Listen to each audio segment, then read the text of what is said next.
कूजन्तं राम रामेति मधुरं मधुराक्षरम् आरुह्य कविताशाखां वन्दे वाल्मीकि कोकिलम्।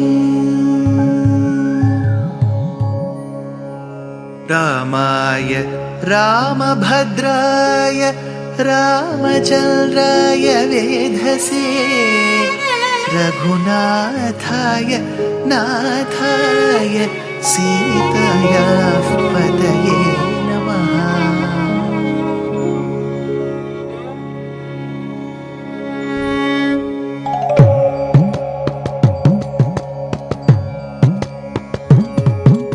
जयत्याश्रितसन्त्रास ध्वान्तविध्वंसनोदयः प्रभावान् सीतया देव्या परमव्योमभास्करः परमव्योमभास्करः।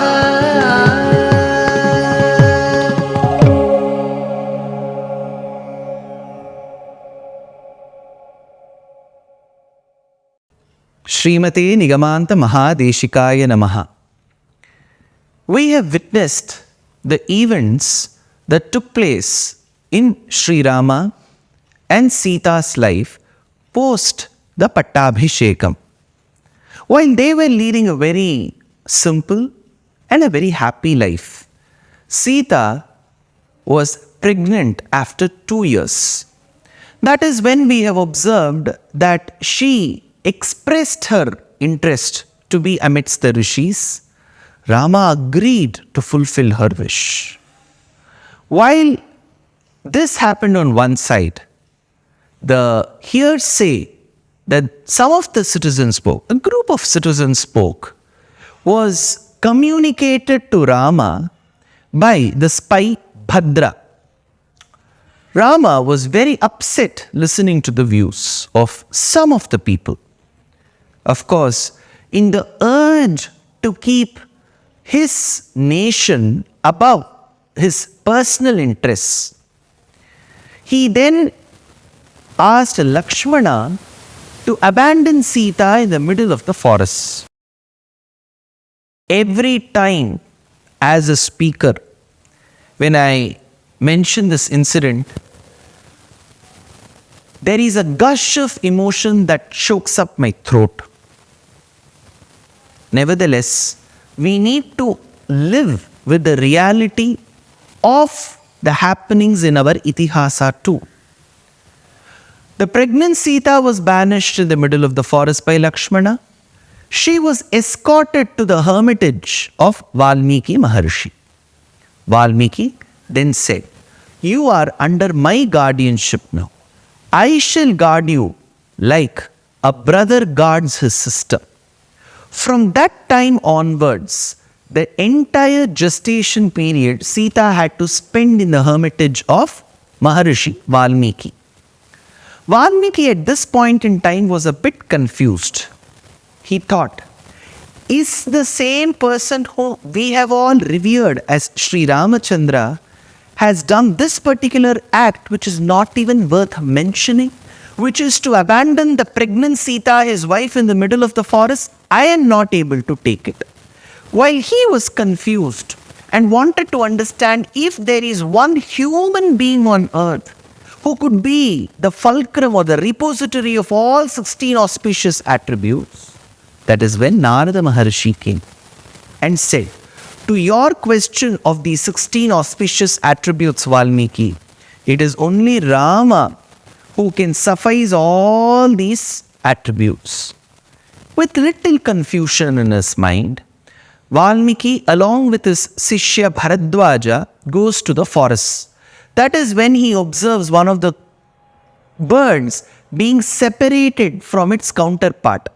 When this separation happens, Valmiki Maharshi has a gush of emotion. He is choked in melancholy.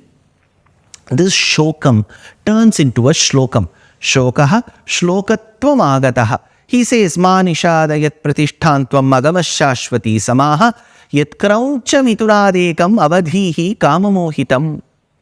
Upon understanding that what he has uttered is a curse, but also the curse was in the form of a certain meter called Anushtup, which aligns to the rules of poetry. He goes back confused to his hermitage. That is when he spots Brahmadeva seated in the ashrama. Brahma advises Valmiki Maharshi that what he had uttered was not a curse but a blessing. He says that he has been ordained to write the life history of Sri Ramachandra. That is when Narada, upon Narada's insistence, Valmiki asks Brahmadeva, all the incidents have already taken place in Rama's life. Rama is now 41. How will I know what had really happened? Rahasyam cha prakasham cha yadvrittam tasya dhimataha tachapya viditam sarvam viditam te bhavishyati nate vaganrita kavye kachidatra bhavishyati. Anrita, in your kavyam there will be not a single piece, single place where untruth, falsehood is found, Valmiki.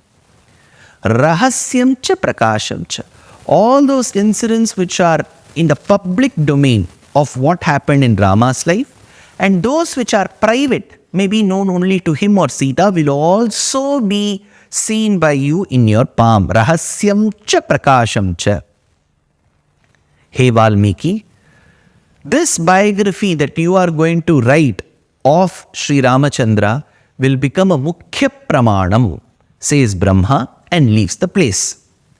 Now Narada Maharshi and Valmiki. Now we may have a doubt. Where does Narada come here? Narada was always there to bless Valmiki Maharshi. He was the one who was instrumental in converting a Ratnakara into a Valmiki Maharshi. He was the one who came on his own accord to answer the questions posed by Valmiki Maharshi. So Valmiki sat on the Darbha grass, Narada sat on the Acharya Peetham, and Valmiki started writing Srimad Ramayanam. In the course of writing Srimad Ramayanam, he describes Kosala, its king. Kosalo nama muditaha, sphito janapado mahan. It was one of the major Janapadas. Even historians will agree. Later, when the Janapada of the Buddhist regime of Ashoka is described, there are many Janapadas mentioned. Of them, Kosala is also an important Janapada. Sphito Janapado Mahan, Nivishta Sarayu Tire, Prabhuta Dhana Dhanyavan. It was filled with Dhanam and Dhanyam. Ayodhya Namanagari, Tatrasil Loka Vishruta. It was very famous throughout the world. Manuna Manavendrena Yapuri Nirmita Swayam, says Valmiki. Manuna. Manu is the supervisor who has been commanded by Brahma to overlook the law and order condition in the territory. So Manu is a position, or it is the title given to the supervisor. There are many Manus. For example, currently we are in the Manvantaram, that time period ruled by the Manu, where the Manu is Vivaswan. Sakshat Surya Deva, sun, is the supervisor. So he is Vivaswan. Vaivaswata Manvantaram. So we are in the Manvantaram called Vaivaswata. There are many such Manvantaras, Swayambhuva, and so on. So Chakshusha Manvantaram. These are all the Manvantarams at different periods of time. Now we are in the Manvantaram of Vivaswan. So it is called Vaivaswata Manvantaram. Ayodhya Namanagari. This particular city was particularly designed under the personal care and attention of Manu. Manuna Manavendrena, Manava Indrena, the one who is the leader of all the human beings. Manuna Manavendrena Yapuri, that particular city. Nirmita Swayam, he was the one who supervised. So he says, Ayodhya Namanagari Tatra Silloka Vishruta Manuna Manavendrena Ya Puri Nirmita Swayam. Now, this particular city was by the banks of river Sarayu. Tulsidas ji in Sri Ramacharita Manas states, Saraj, Sari, Kali Kalusha Nasavani. In the Kali Yuga, whatever sins the human beings commit, such sins can be washed away by the very waters of Sarayu, Saraj, Sari, Kali Kalush, Nasavani. So he describes the beauty of the river as well. Why should the river be described? Later we will know. Be it in Srimad Ramayanam or Sri Mahabharatam or Srimad Bhagavatam or Vishnu Puranam, time and again the name of the river will be told, whether it is Ganga, Yamuna, Narmada, Kaveri, Tungabhadra, Krishna, Godavari. Why should such names be mentioned? Because in Sanatana Dharma, we have always believed that the waters of the rivers have the ability to wash away our sins. What it literally means is, when we get cleansed in the river waters, our manas will also get its purification. Manas Shuddhi. When Antakarana Shuddhi is done, Manas Shuddhi is done, thought process becomes very clear. You know what to concentrate on, you know what to learn, you also know what to unlearn. When you discard those things that need to be unlearned, when you learn those things that need to be learned, your thought process is clear. Thereby, we mature into Siddhantam learning. Siddhantam develops an interest for us to understand the Jivatma better. Atma Sakshatkaram. Thereby, by using Atma Sakshatkaram, we see the Paramatma inside it. Then it leads to Paramatma Sakshatkaram. Thus, the process of reaching moksham or attaining moksham begins with the purification in the river waters. So the river is described. Now, in such a scenario, when the city is good, the river is pure, the king is also very good. Who is the king? Dasharatha. With such a great kingdom, how was the king? The king was very adept. It is said later by many acharyas that his original name was Dharmaraja. He used to administer based on dharma. But why was it Dasharatha? Dasharatha was an acquired name. In those days, amongst the various skills that a king needs to possess, one of the major skills is to tame the horses, is to ride the chariot. So how can the chariot be driven? The chariot can be driven in a fashion which is straight. How do we take our vehicles? We just go in the straight direction. But in those days, maybe out of exaggeration in the poetic world, it was said that the king should have the ability to go to the upper worlds. Bhuhu, Bhuvaha, Suvaha, Mahaha, Janaha, Tapaha, Satyam. Then he should also have the ability to go downwards. Atala, Vidala, Sutala, Rasa, Atala, Tala, Atala, Maha, Atala, Patala. So you have to go 7 worlds below, 7 worlds above. So for students of mathematics, you will find it interesting. Z-axis minus Z-axis. Well, this is said.